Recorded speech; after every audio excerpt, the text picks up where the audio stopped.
Okay. All right, guys, welcome back to the training. I wanted to record this because this is very important that we understand what are the common deal killers that we really have in our escrows as realtors. It's very important for us as real estate agents to plan ahead. It's really to be proactive, knowing what are the potential issues that could blow up a deal, cause someone to cancel. And I'll tell you the reason why most deals fall apart from experience typically is because of agents who are, for whatever reason, there's a surprise in the transaction. And when you have a surprise, typically that leads to hesitation, it leads to discomfort, uncomfortable in the situation, and usually that means like a buyer might cancel or whatnot because of the condition, because of an appraisal, because of loan issues. And my best guidance to you realtors out there is to really find out what are the potential surprises that could blow up my deal and have a plan or strategy and guide the client. In this case, if this happens, we are going to take plan B. We're going to plan for this. And so that way I get the buyer ahead.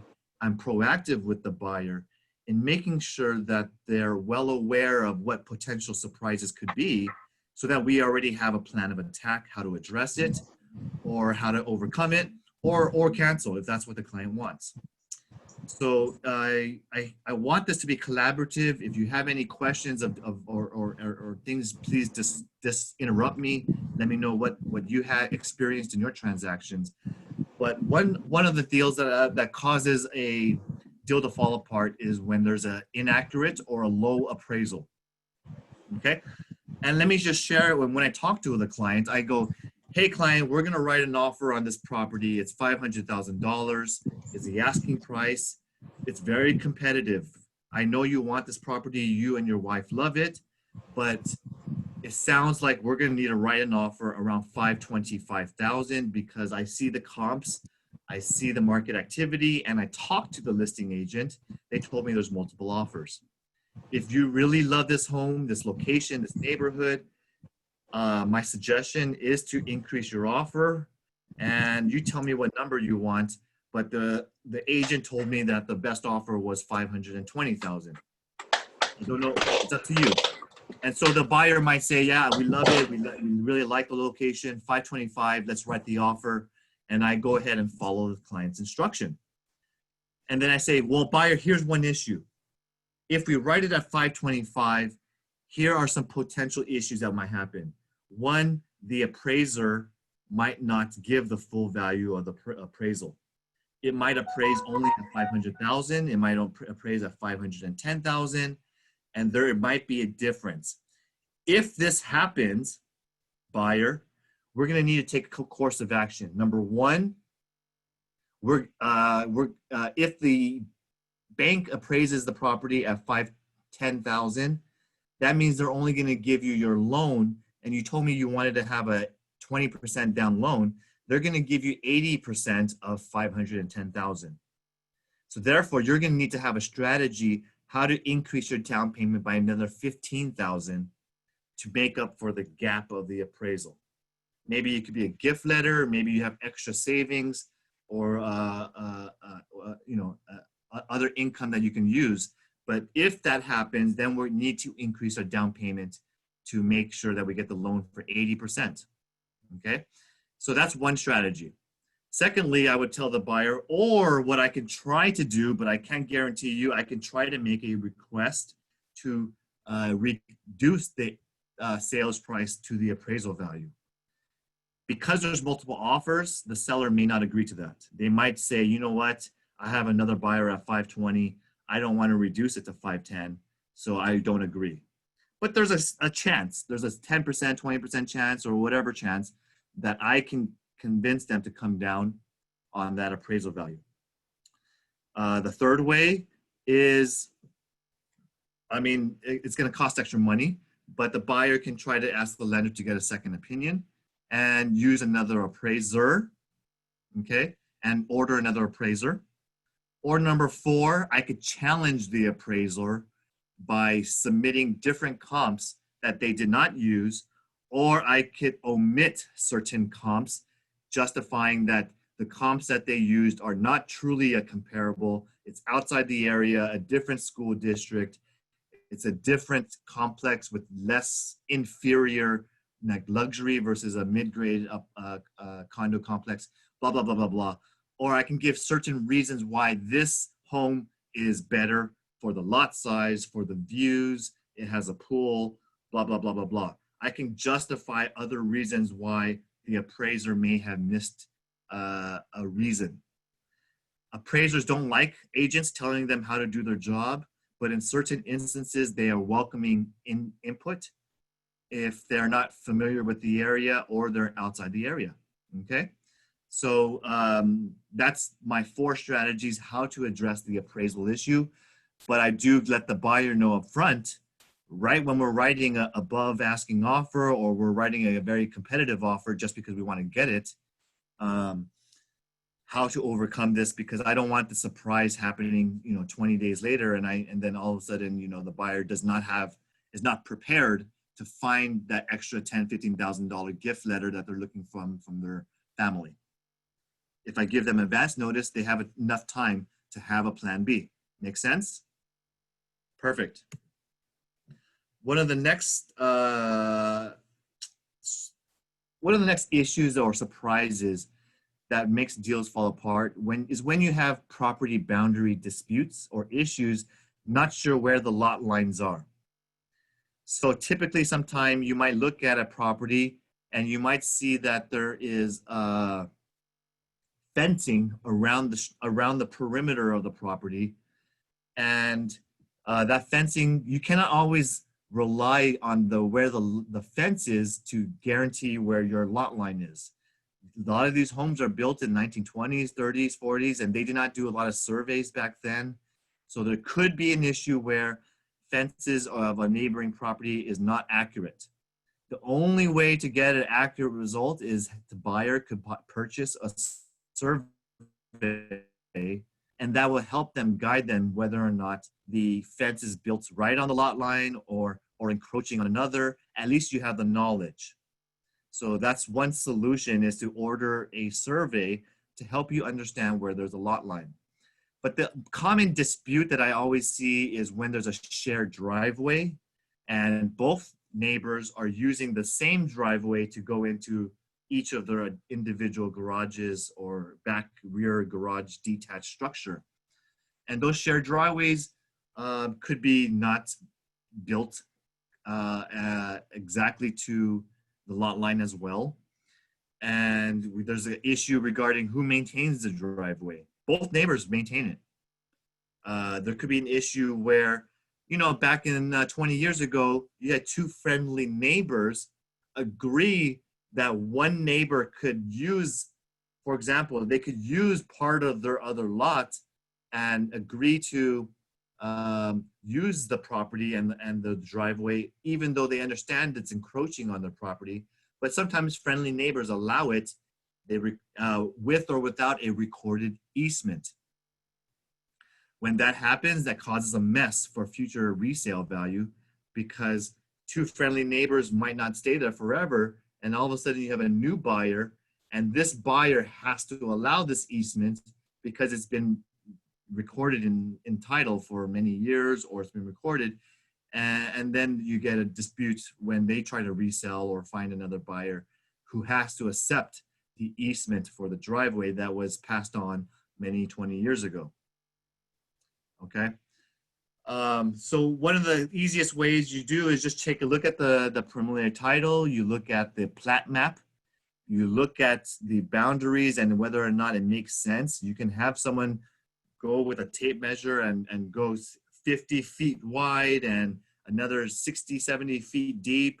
You could try to do some calculations to try to see if it's accurate. And if you do see that as a discrepancy, then go ahead and order a survey. Okay.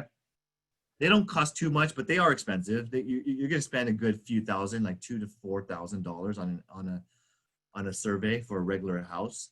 But this is definitely something important or needed when you deal with maybe hillside property, or you deal with property that has, very old or grandfathered structures on there, like a garage that was kind of built right on the property line or right near a property line. That's grandfathered in. It's allowed as a structure, but it's not technically part of code. It's called non-conforming. Any questions on property boundaries? The next deal killer that I see is called no permits on a specific item. For example, you could have an unpermitted bedroom, unpermitted bathroom, unpermitted converted patio, a converted garage. You could have an added kitchen that's not permitted. Blah blah blah blah blah. There's so many properties out there where homeowners love their home. They add something to the property because they like to have another bathroom, or they like to use the garage as a living area, and they do it without permits because it's cheaper. Here's the reason why they do it. It's cheaper to build and construct. You technically don't have a contractor that has to do it up to code. You can hire your own handyman, or owner could build it themselves, and they do it to save on their reassessment of property taxes. So the second reason they do it is because they don't want to get reassessed for more square footage, or to have an improvement. Like, did you know you have to get a permit when you redo your roof, when you redo and replace your windows, when you add in a new water heater? These are all items that need a permit in order to do with the contractor. However, so many people do these improvements without the permit because you got to pay for it. You got to pay extra fees. You got to pay for a contractor. You got to pay for the code inspector to come out and inspect it. And for so many people are able to install a water heater, and they do it without the permit because it's just a water heater. It's $1,000. They try to get away, but I'm just telling you, code compliance requires it. Anyway, if you're dealing with a situation like this, if you're dealing with someone who made some improvements, whether it's temporary or structural, system appliances or windows, roof, these must be disclosed to the client. So if I'm representing a seller, I ask the seller, it's on the SPQ, seller property questionnaire, do you have any improvements made with that are unpermitted? And that's where the seller gets an opportunity to relieve them from the liability, saying, yes, I installed the water heater, I installed the roof, or the windows, I replaced them with triple pane windows without permit. Therefore, it's disclosed. The buyer can't go after the seller in court. They don't have a case. They don't have an argument because it was disclosed to them in the transaction. So I'm telling you, if you're representing a seller, go in detail and ask him, what kind of things have you done in the past 10 years? Let me know. Let's ask the questions, dig into it, because they can't always remember everything. People have very short-term memory. They can't remember what was 8 years ago. So then I ask the questions in detail. When did you replace your roof? When did you replace your piping of your copper plumbing? Are these windows original, or did you change them out? Have you converted this patio or not with permit? I ask them and I make them answer me yes or no, because the question is, if the question is I don't know, then we can go ahead and pull the records and go to the city hall, pull what permits they have, and that way I can see what are the permits that they have pulled over the years. And if they did something without permit, that gives me reason to tell them, look, your property, this square footage that you're asking for this bedroom and bathroom, extra bedroom and bathroom, is not permitted. We cannot put an asking price that this is fully permitted. We have to adjust our asking price based upon what is permitted, because you're selling a product that is not recognized by the city. So that makes my job easier. I've convinced the seller that there's a discrepancy and that we should have a lower asking price. It gives me some reason to justify, because I did my homework with them. So when there are no permits and I'm representing a buyer, what do I do? Well, if I'm representing a buyer with no permits, I'm going to go with the buyer and I'm going to say, let me accompany you. We'll go to City Hall, pull the records, and see what kind of permits they do have. And then I'm going to cross-reference that to the inspection report, and I'll be able to see if something is newer or not, and I can see whether or not bedrooms or bathrooms match, whether there is alterations to the floor plan. I can see if, what kind of permits, and typically there's not a lot of permits on file. So if you have a situation where there's very few permits, I'm going to have to advise the buyer that this area may not be permitted. It may not be recognized. The square footage may not be recognized by the city or county. Therefore, you have a choice, buyer. We can A, cancel. We can move forward, accepting the property condition and how it's like. And we can renegotiate the price or repairs or a credit to make you happy with the property. But ultimately, they told me it's going to be sold as is. What do you want to do? Which area do you want me to work towards? You want to cancel? You want me to renegotiate? You want to proceed because we're getting a great price? And then typically they'll say renegotiate. So I say, okay, I'll renegotiate. But I have to advise you, if you don't make this permitted when you're the owner, you're going to have the same issue when you sell the property. Okay. Then I'm going to give them a form that acknowledges when I disclose that on the AVID, or when I disclose to them on an addendum, that certain areas like the covered patio or the garage that has been converted to living area may not be permitted. Buyer to verify with the city and county all records and square footage and size and condition, and conduct own due diligence and satisfy themselves with the property condition. So I write that disclaimer multiple times and make sure the buyer signs it there, because I want to acknowledge and make sure that I don't get sued because I sold them a property, and they don't have a claim against me from an attorney who says, oh, an attorney might educate them and say, yeah, your seller didn't, your agent might not have told you, or you didn't disclose it to you, and I had the evidence in my favor. Then the attorney has to keep their mouth shut. There's nothing that the buyer can do because I have evidence that told the buyer multiple times that this is not permitted. So I need to do that. I need to protect myself and the company, and I don't want to have an argument later on. So I over disclose. That's my suggestion to you if you're dealing with a situation like that. Any questions on permits? Man, you guys are quiet today. The next deal killer was when you have a surprising inspection, physical inspection, and the results are probably like a very detailed inspector might put out a big list of summary items, and I can overcome this challenge because I would rather have a thorough inspector than a very Mickey Mouse not thorough inspector, because I want to make sure that the buyer is fully informed of the property and all the defects that it has. Okay, I would rather go that route than to have a inspector that is hiding things. Okay, so anyway, here's the reason why. If there's an inspection and it's thorough, and the buyer has a bunch of out of code, this is deteriorated, this needs you to check with the plumber because there's a potential leak. You should get a mold inspector because there's evidence of a yellowish staining on this bathroom. You should get a roofer because I see a leak in water moisture under the roof attic, blah, blah, blah, blah, blah. If I have all this thorough inspections, then the buyer can't sue the company or us later on because it was recommended to them in the inspection results that they should get a mold inspector, a plumber, a licensed electrician, a roofer, blah, blah, blah, blah, blah. It was already recommended to them.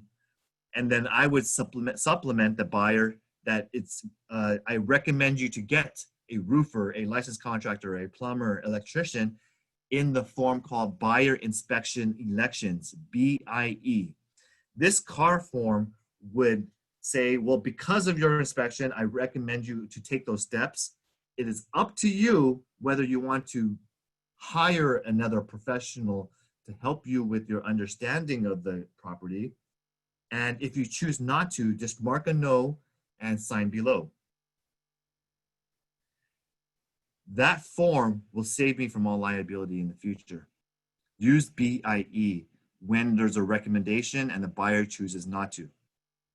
Every transaction when there's a recommendation, and I could tell you, you're going to use it on every transaction because the inspector always recommends hire a termite guy or refer to a licensed sewer scope or blah, blah, blah, blah. They always write this because inspectors cover their butt. I expect you as a professional to cover your butt too. Okay? So when there's a surprising result, what do we do? Well, typically when I'm going through the inspection, I'm with the client and the buyer, and I'm listening to the inspector's comments. I ask questions with the client there, and I say, oh, I noticed this kind of staining. Does it seem, is it wet? Is it, maybe I'll go right. It's best to schedule right after a rain. You should always, if you can. You can't predict that, but if you can, always try to schedule right after a rain. It helps so much because you can see where water is lingering or staying around. But if you can't, which we're in California, it doesn't rain too much, you always want to listen with the inspector and ask a lot of questions for the buyer because that's the best opportunity while it's fresh in your head to make those comments written on his inspection report. And I'll say, does this look up to code? Does this look, is this electrical wiring, seem like it's an issue, or is it just simply a GFCI issue? I can ask more detailed questions so that the buyer can hear it, and I could document on my own file when I'm doing my AVID simultaneously, because I'm there for 2-3 hours. Might as well spend the 20-30 minutes doing my AVID at the same time. And that way, I'm already prepared because at the end of the inspection, the inspector will point out certain areas. They'll walk you through the areas that he sees more of a concern. And typically they'll help the agent by saying, yeah, that's not a major issue. If, they don't usually give you a price of what it costs, but they can tell you if it's a major or minor issue and it could be easily fixed by a handyman or not. They would usually support you in telling you what's a major thing. Like if it's a foundation issue, they'll tell you this is a concern to me. I think you should get a foundation inspector, or it's not retrofitted for earthquake safety, or I still see that the electrical is knob and tube. It's not conforming to today's standards for electrical, whatever it is. And so when you use the inspector and you get that information, then your buyer, you have a witness, you have a buyer who's listening to this, and you have a buyer who should probably hire an electrician or a plumber for whatever reason. The other reason what I do for listening to the inspector's comments is I'm prepared, because then I'm going to go ahead and deliver a couple of recommendations and say, here, buyer, I have 3 plumbers that you can call, and they can give you an estimate of the cost to change it to copper plumbing. Or I have 2 electricians here that I know, and they can help you understand how to upgrade your panel. I have 3 roofers here. So I give a recommendation of a variety of reputable sources, and then I have evidence in my transaction that I've given some recommendations. I've given the buyer the BIE form, and then I let the buyer, what do you want to do, buyer? Do you want to hire them? Do you want to call them and see which one you want to use? The one that wants to give you a free estimate, whatever you want, go ahead and give them a call. I'll make the appointment for you. I'll schedule it. And that way, the buyer is fully informed and they have the choice. And I have records in writing. I have an email giving me a writing as recommending it.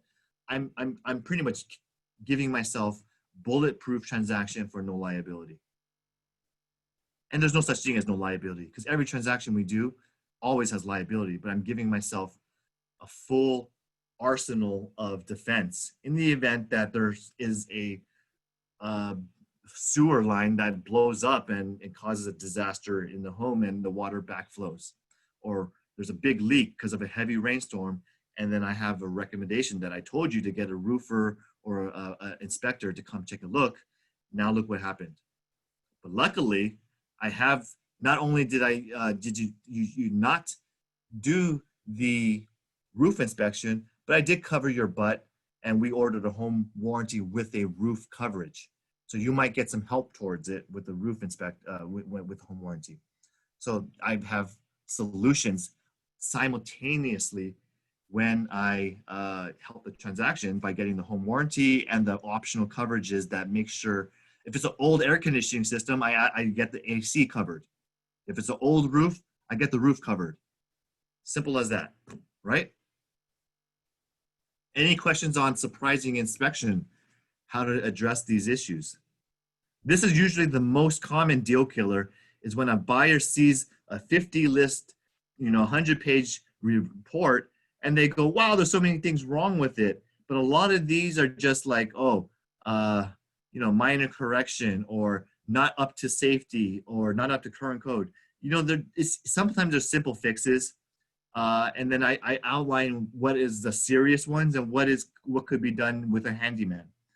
But ultimately, don't let the buyer get surprised, because I explained to the buyer, inspectors have to over inspect. They have a duty according to CREA or ASHI standards to be very, very thorough. And this is what we pay for, because you want to know what is a potential issue in the future. Because if you don't do anything, like if you don't treat this rodent trap, you're going to have a bunch of mice and insects and pests that potentially have the ability to go into your house. If you don't take care of this moisture leak under the home, you're going to get a lot of subterranean termites. It's going to lead to termite damage. And I give them all these stuff. And then it's up to the client after close of escrow to take on those repairs or not. No questions. I'm going to move on to number 5. I've had this happen where the lender changes the program, or sometimes in today's standards, the lender can't qualify the client because they had a reduction of hours or they lost their job of unemployment.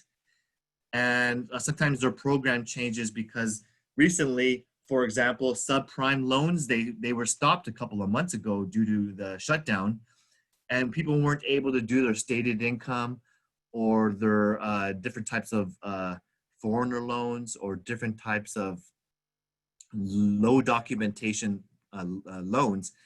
They weren't able to do those subprimes a couple of months ago.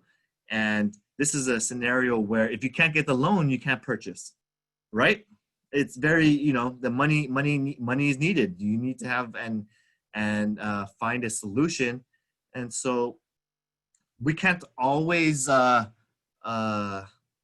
guarantee, because that's not our duty as the lender. But what we could do is, if I'm dealing with a buyer who is a marginal buyer, maybe they're low FICOs or low down payment, or their stated income, or they have a lot of cash, but they don't report a lot of tax income, I try to strategize in advance. I don't wait till 21 days passes and then I have, we can't get the loan, so then boom, we cancel. I'm very proactive with my clients. If this is a client who has a tough loan or tough situation, I cross-qualify with multiple lenders. I get the opinions of multiple lenders to see if they have a program that works. And the buyer can use their lender, and I have another lender that they're cross-qualifying with. In case number one doesn't work, I can go to plan B. Immediately, they have the files, they don't have to wait for anything. But I let the buyer and the lender know, you're in backup, we're gonna try this first, and then please have this ready in the event that we don't. And it's tough, but to me, I need to get the transaction closed, and I need to have solutions. So I tell the buyer, you're gonna do extra work, you might have to order another appraisal, I might have to work extra double time, and I have to negotiate with the lender, with the listing agent, and let them know that I have 2 loans set up. I'm doing my best. I want to have a plan B just in case plan A doesn't work. So as a professional, I'm just letting you know in advance that we might need an extension for another 10, 20 days. Is that okay? And then I get the extension earlier. I don't wait till the 21 days. I negotiate an extension of my loan contingency well in advance because I know my buyer is a marginal buyer. I don't have to give the default 21-day loan contingency. I might ask for 25 or 30-day loan contingency because I know my buyer is FHA or my buyer is a stated income guy. So when I had that circumstance, then I build myself a longer contingency. Make sense? Any questions about loans or why a loan might blow up your deal? Right now, loans are another big reason why a buyer can't get the property. It's because the lenders are very busy too. The lenders are overwhelmed with a ton of files, and they're doing a lot of refinances, and there's a lot of buyer activity who are very attracted by the low interest rates. Right now, my sister got 3.75% for a 30-year conventional loan. It's amazing. 2.75%. It's 2.75% 30-year loan. So that's amazing. No cost, no fees, refinance. Okay.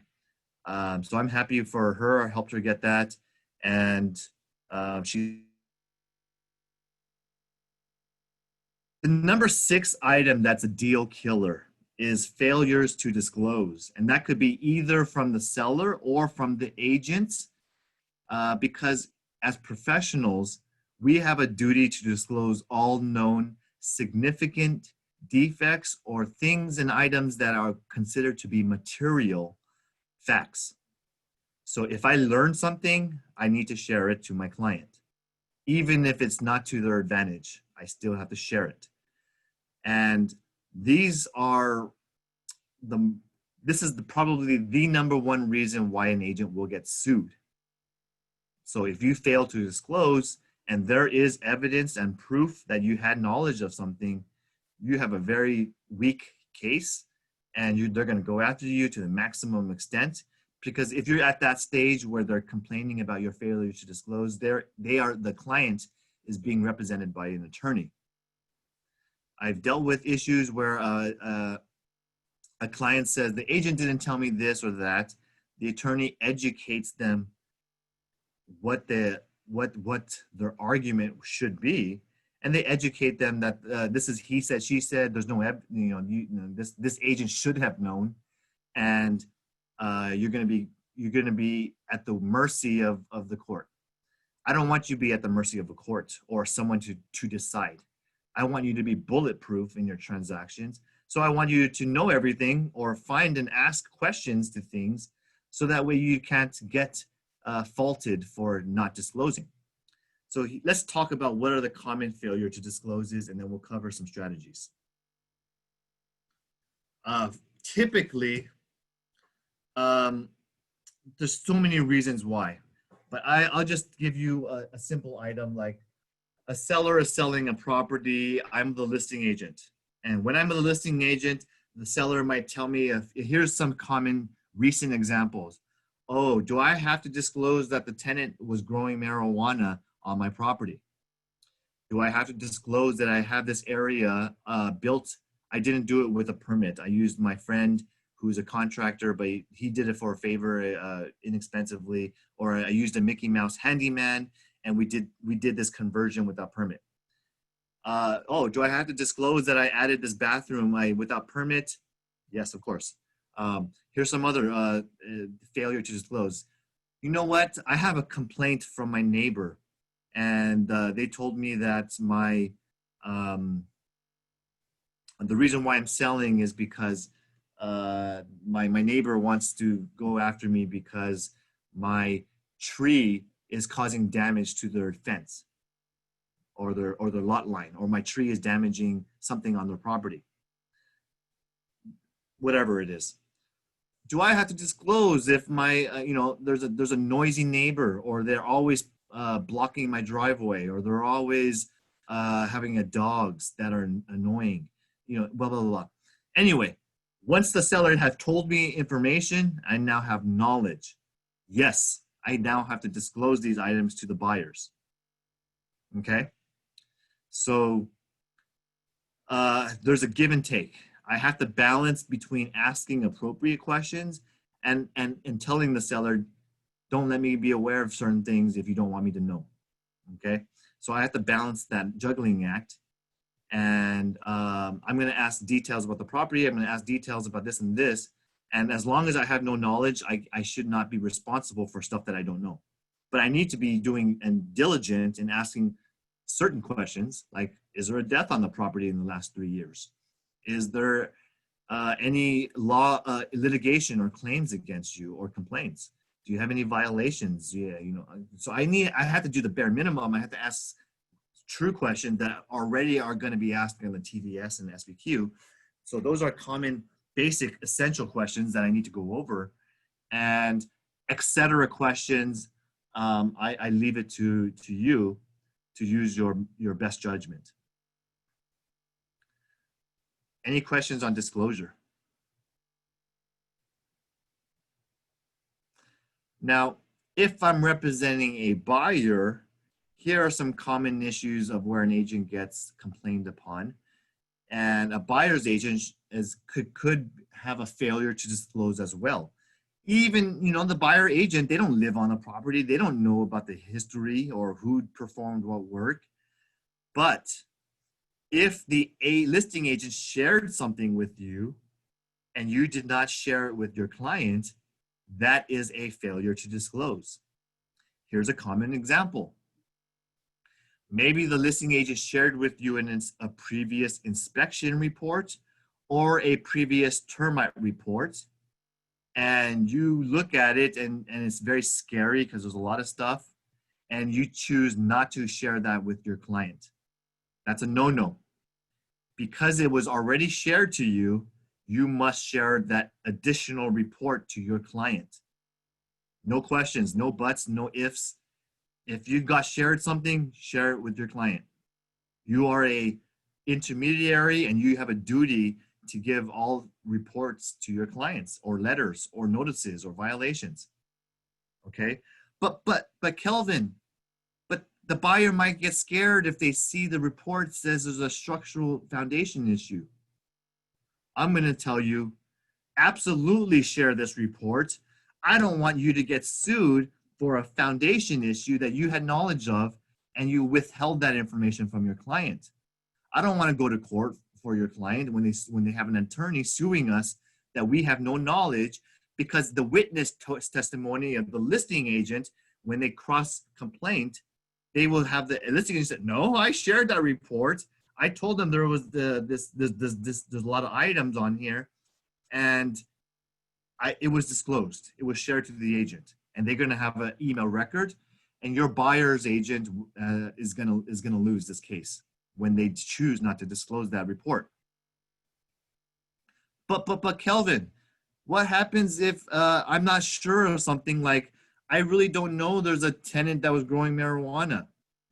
Okay, you know, but I have a feeling, I have a suspicion. Well, if you have a suspicion, there has to be some sort of evidence that's giving you suspicion. Maybe someone told you. Maybe here's the exact reason what I'm talking about. The seller hid this information of a growing marijuana to me. And I didn't ask the question because I didn't expect it, because they fixed it up and it looked fine, it looked remodeled. But then I had a situation where a neighbor told me, wow, can I look at the property? Because I had an open house. And I have a neighbor walk in and go, wow, this is really remodeled nicely. Did you know this used to be a tenant and they were growing marijuana on the property? And then I go, oh man, now I have knowledge. I say, oh really? Oh, when was this? Oh, so it was 2 years ago. Okay, was it rented after that or before? Or no, okay, the owner still just took a lot of time and now they're putting it for sale. Okay, so I get some facts. Now I have knowledge. Then I have to ask the seller, do you have knowledge? Look at this TDS. You said no. I believe you should say yes, because now you're telling me that, oh, you forgot. Oh yes, now you remember. Oh, now you remember because a neighbor said it. You should have said yes. Please disclose it, and then I make them disclose that. Okay, so here's what I tell a seller. Look, seller, you hired me for a variety of reasons. One, yes, I'm here to sell your property, but another reason why I'm here for you as your agent, as your broker, is because I'm here to prevent from you to get sued. You're hiring a professional because you don't want to get sued next year from a buyer who's complaining about whatever reason. This is important. I'd rather you disclose it. And look, you already made the repairs. It looks great. Might as well sleep better at night for the next 7 years, because there is 7 years statute of limitations for fraud. I don't want you to worry at night for the next 7 years, worrying about whether or not this buyer will find out. But guess what? If this neighbor told me about your marijuana growing issue, that neighbor might introduce themselves to this new buyer, and they might tell this buyer too. So if you don't disclose now, that you risk the neighbor that buyer finding out from someone else. And I'd rather you share it now while the buyer still has an ability to cancel. I don't think they're going to cancel because they really do like the home, and if you remodeled it nicely, hopefully let's roll the dice. At least we can sleep better knowing that it's been upfront and disclosed. Can you please disclose it? Let's revise the TDS and let's send them a new one. Okay? That's how I do Kelvin. like that. Julia, yes. I have a question. For how many years have to disclose? If this one is happened like previous tenants, 3 years ago, still can have to disclose? Good question. If it's an issue on health, safety, or something that was in the news, or something that the like neighborhood news or local kind of knowledge, I would say there's no time limit. Okay. So even if it was 5 years ago, and there, like for example, maybe 5 years ago, there was a big marijuana growing in the house, and everyone in the neighborhood on the street knew. Yes, Okay. you disclosed it, even if it's 5-10 years ago. This is another example is there was a murder or a big crime that occurred on this property. It was in the local news 8 years ago. Unless the property was torn down, you should disclose it. If you tore down the property and built a new, then you don't need to disclose that. But if there was in the news and this property had a major newsworthy rape or death or murder, you disclose it, even if it's 10 years ago. Okay? So the question becomes to me something if it's related to health, safety, or newsworthy or neighborhood-worthy news, local news knowledge, then you disclose it. Okay, thank you. So what about the natural death? Natural death, you only have to disclose it within the past 3 years. 3 years. Okay, that's easy. Only the murder or suicide, there will be no time frame. Yeah, suicide is an issue, is something that's major because it's the whole block will know. Trust me. And so if someone commits suicide and they hung themselves in the bedroom 8 years ago, I would disclose it. Okay. Okay, thank you. Okay. Any other disclosure on and these are great examples. It's very unique. It's very case by case. But my question to you is very simple. Jean, would you, when you're buying a home, and if there was someone who commits suicide in the room, would you want to know that? Yes. 8 years ago. 8 years ago, would you want to know? Yes. Therefore, yes, you should disclose. Julia, let me ask you a question. If there was Mhm. marijuana growing 6 years ago on this property by a tenant, would you want to know? Of course. Of course. So then Yeah. you answered your own question. If this is like, it's very simple. If I'm a Mhm. buyer, I just put myself in the buyer's shoes. If I'm a Mhm. buyer, and if this is something that I would want to know if I'm a buyer, the absolute answer should be yes. If you say yes, okay, Okay. Thank you. it's easy. Okay, Yeah. if it's something like I wouldn't care if it's a natural death of 10 years ago. So if there was a natural death and it was 10 years ago, I probably wouldn't care. So I wouldn't care whether they disclose it or not. Okay, but if it's recent, within the last 3 years, then yeah, yes, it's important. Okay, so you know it's give or take. Okay. Another deal killer is when the buyers ruin their financing. So sometimes buyers make a lot of purchases for their new home. They buy appliances like a brand new washer and dryer, or they buy a bunch of furniture on credit card, or they go ahead and make major purchases like a solar upgrade, or they buy a car for their new home, blah, blah, blah, blah. I'm just telling you, don't let this deal killer happen. Always educate your client to be mindful of what they're charging because it does impact their finances marginally, which could lower their FICO scores. It could take them from one tier to the lower tier simply because they added on additional expenses and their reserves have now been diminished. So my suggestion is to don't make any major purchases yet.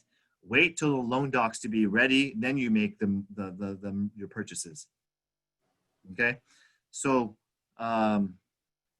very easy one. Just I wanted to put it there because I've seen a lot of deals happen where the buyers end up spending too much money, or they make major transfers of money.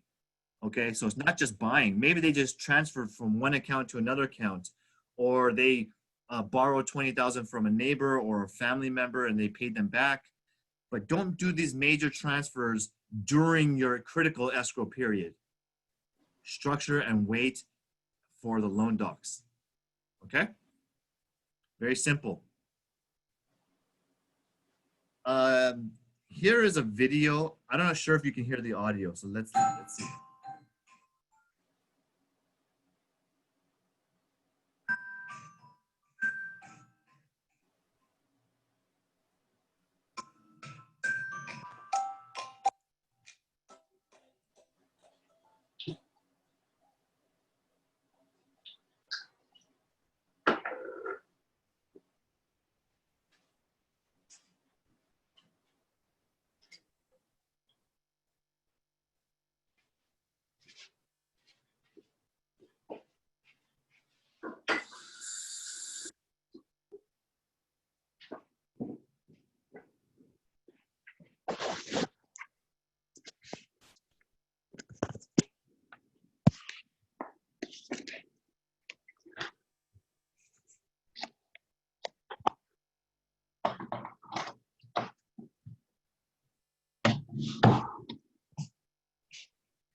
So a lot of these, we've covered some of these examples, so I'm just going to talk a little bit about some of what I saw. Appraisals need to be ordered really early, usually within the first, at the 7-day mark or earlier. The reason why you want to have the appraisal is because they have a long turnaround time. In California, they can usually take up to 5 business days. And we have to remove our appraisal contingency by the 17th day. So my advice is order it within the first week, because we don't know when we're going to get back the results. And I need enough time to work around the appraisal in the event that it comes short on the value, or I need to find another lender, or I need to have enough time to renegotiate with the listing agent the price. So that's one of the things. We already talked about the inspection findings being an issue, but ultimately that is always why you want to have a home inspection in every transaction, even new construction, is because they will have recommendations or seek an outside professional, and I want to have that.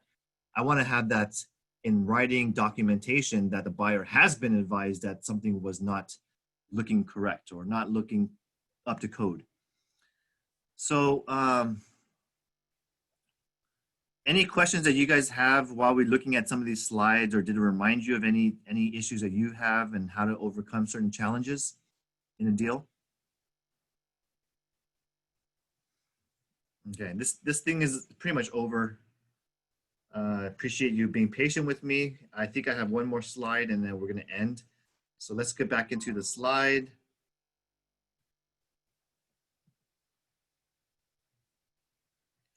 So this slide here talks about when there is disagreement on the sale. And a lot of times when you deal with the listing, the husband or wife, one party, let's say there's 2 owners, husband and wife, and one owner says, yeah, I have the right to sell the property, let's put it on the market. And then they sell the property, and we find out later on there's no quitclaim deed recorded by the ex-divorced wife or husband, or from someone who had previous ownership, like the spouse, but then they split up and then didn't have the right quitclaim deed, or maybe it was an invalid quitclaim deed, and now the title is asking for a current one. In this instance, you might find out family members and former spouses, they want to make a nightmare or hell to the other spouse. And sometimes you might get a disagreement on the sale, or they're going to hold their agreement for jeopardy hostage for X amount of money. Like, I'm not going to sign this. You still owe me $25,000 in child support, or $20,000 in alimony, or blah, blah, blah, blah, blah. So pay me back my money and I'll sign your stupid quitclaim deed. And if this happens and you have a dispute between the sellers not being able to get that quitclaim deed, you're going to have a big serious issue if you're in escrow and you cannot deliver clear title. So you need to talk and educate the seller. You need to check the profile report, pull a title report, ask the title rep whether or not there's any previous spouse or any unreported quitclaim deeds or any issues that they can foresee in giving an insured full clear title. And the title rep should honor your request and look it over and see if there's any discrepancies or any issues. Okay, so I would always ask this, and that's why you pull a title report before you even open escrow. You should have it probably at the time of listing the property, so you can do some homework on the property before you accept a contract. I do not want to accept any client or any contract without knowing the title chain, the history, and whether or not there's any issues of clear title. If there is an issue, then I would accept the contract subject to removal of a judgment or a lien, or if there's an ex-spouse issue, I say seller subject to the seller being able to obtain quitclaim deed from the divorced spouse. Okay, so it gives my seller ability to cancel if they cannot get this done at no penalty. All right. Number 9 is no one divides the fixtures. So you can't really, you need to educate your client what is a fixture, what is a furniture or personal property. The common rule of thumb is if it's attached or affixed to the walls or the structure of the house, it is considered to be a fixture. If it's anything that could be easily moved, I would consider that to be personal property. And then obviously there's a big gray area because there's so much stuff that could be on a property. So my suggestion to you is there anything of concern that you want to be included or excluded from the sale? And this is both with my seller or with the buyer. So if I'm a listing agent, I'll tell the seller, I see you have these really beautiful drapes. Are you planning to keep these drapes or remove them? These appliances, are these going to be going with the property, or are you going to leave them behind, or are you going to take them with you? The washer and dryer is another question. Oh, I see you have this big stone statue in the front. Is this going with you or leaving? So if I go with the seller and I go and look and ask these detailed questions, like for example, this chandelier, then I don't have this issue because I could write in the MLS what is excluded. Okay, the family chandelier is excluded from the sale. Oh, this workbench, this trade appliance, like for example, maybe they have a big construction or work area in the garage, and seller intends to keep the workbench and trade materials when they leave.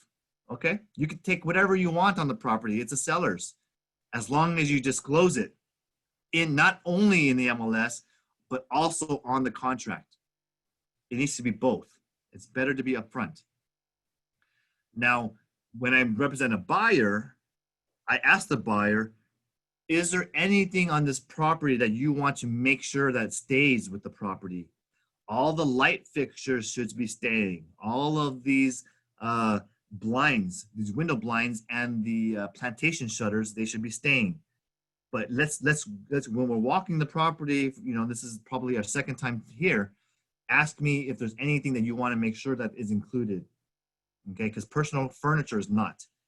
And so then they'll tell me, oh, I also like I like this chimney.